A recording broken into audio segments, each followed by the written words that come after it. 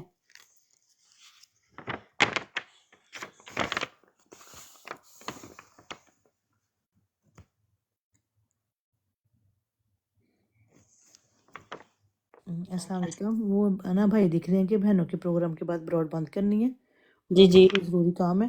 تو میرا خیال ہے وہ تنی صاحبہ بھی مصروف ہیں، تو ہاں کیونکہ میں نے بھی وہ کتاب کا جو پڑھنا تھا پڑھ لیا ہے، تو جی میرا خیال ٹھیک ہے ہو، وہ بتا دیتے ہیں ان کو، تو وہ پھر بند کر لیں اگر انہوں نے پھر جانا ہے تو.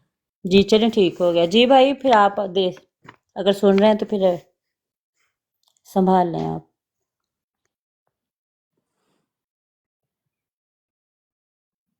مجھے لگ رہا ہے وہ بھی بیزی ہیں. جی جی جزاک اللہ، بہت شکریہ. ٹھیک ہے، بہت شکریہ سب بہنوں کا.